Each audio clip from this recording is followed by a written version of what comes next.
नमस्कार विद्यार्थी मित्रांनो, या लेक्चर मध्ये आपण बघणार आहोत प्रॅक्टिस सेट 2.2 जो आहे त्यातला क्वेश्चन 1 आहे, त्यातला एक्झाम्पल 9. चला बघूया. हा जो एक्झाम्पल आहे आपल्याला फॅक्टरायझेशननी सॉल्व करायचा आहे. दिलेला आहे 2m ब्रॅकेट मध्ये m-24 इक्वल टू 50. पहिले काय आपल्याला सरळ दिलं होते, आपल्याला सॉल्व करायचं होतं, पण आता बघा थोडं वेगळं दिलेलं आहे, बाकी काही नाही. याला आपण सिम्प्लिफाय करू म्हणजे आपल्याला हे जनरल फॉर्म मध्ये येऊन जाईल. हे 2m आहे मध्ये मल्टिप्लाय करू 2m इंटू m ब्रॅकेट मध्ये मल्टिप्लाय केल्यावर minus 2m into 24 equal to 50.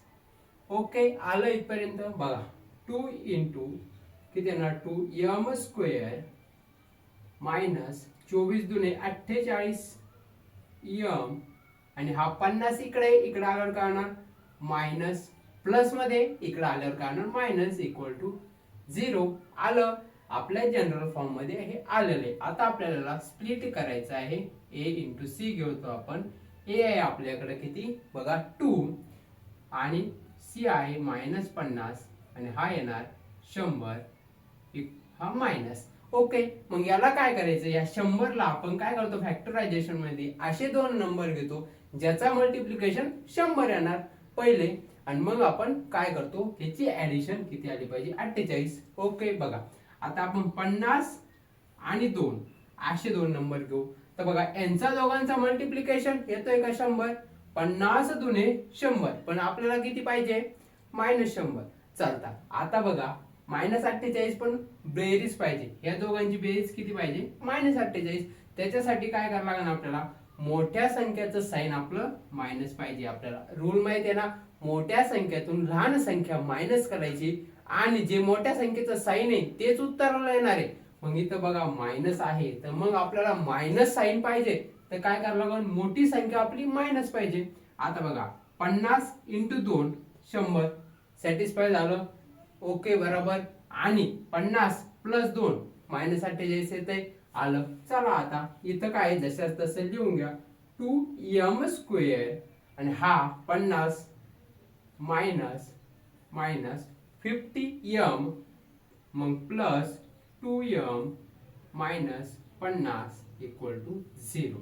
Okay, इथपर्यंत आलंय. आता काय करायचं, कॉमन घ्यायचे, ग्रुप करायचे. इथून जर कधी आपण 2 कॉमन घेतला आणि m कॉमन घेतला तर इथे काय राहतं m आणि इथं मायनस किती 25 कॉमन घेताना काय करतोय आपण त्याला भाग करतोय प्रत्येक संख्येला. ओके, प्लस इथून कॉमन काय घ्यायचं आपल्याला m, इथून 2 कॉमन घेऊ, मग मध्ये काय राहतं बघा m मायनस 25 इक्वल टू 0. आता हे कॉमन घेताना कसं बघा तुम्हाला सांगतो मी 2m स्क्वेअर आणि किती आहे आपला -50. याच्यामधून आपण काय करतो -50m. आपण कॉमन किती घेतलेलं आहे 2m. कॉमन 2m घेतोय म्हणजे काय करतोय बघा 2m याला डिवाइड करतोय असा 2m कॉमन. ओके, आता तो बाहेर येतोय 2m, मग हा a इथं कॅन्सल झाला, इथे किती राहतोय 2m, हा 2 झाला m राहतोय कॅन्सल म्हणजे काय, आणि इथे किती राहतोय 25. म्हणजे आपण जेव्हा ब्रॅकेट सॉल्व करतो ते होतं. आता ह्या 2m नी मध्ये सॉल्व केलं तर गेला 2m स्क्वेअर मायनस 50 m हे आलं पाहिजे. हे आपण ब्रॅकेट मध्ये करत असतो. याचं कॉमन घेताना लक्षात ठेवायचं, बाकी काही नाही. आणि हे हा ब्रॅकेट आणि हा ब्रॅकेट सेम आलेला आहे म्हणजे आपण बरोबर ट्रॅकवर चाललेलो आहे. चला आता दोन ब्रॅकेट करा. 2m प्लस 2 हा एका ब्रॅकेट मध्ये टाकला, हा 2m आणि हा प्लस 2 एका ब्रॅकेट मध्ये टाकला, आणि हे दोन्ही पैकी m मायनस 25 एका ब्रॅकेट मध्ये टाकला. आता इथून पुढे काय आहे, हा इक्वल टू 0 ठेवा आणि हा ब्रॅकेट इक्वल टू 0 ठेवा. 2m प्लस 2 इक्वल टू 0 ठेवला. ओके, और m equal to m minus 25 equal to 0 ठेवला. आता m इक्वल टू किती येणार, हा प्लस 2 आहे, इकडे गेल्यावर किती येणार -2 होणार. हा 2 इथं मल्टिप्लाय मध्ये इकडे आल्यावर काय होणार डिवाइड मध्ये हा 2 कॅन्सल झाला, इथे किती राहिला 1. सो इथे किती आला -1. फायनली -1 राहिला आणि m minus, so m equal to किती राहिला 25. m राहिला, हा मायनस आहे इकडे गेल्यावर प्लस होणार, m इक्वल टू 25 आला. म्हणजे finally the roots of this quadratic equation are किती आले बघा, -1 अँड 25 असे दोन रूट्स आले.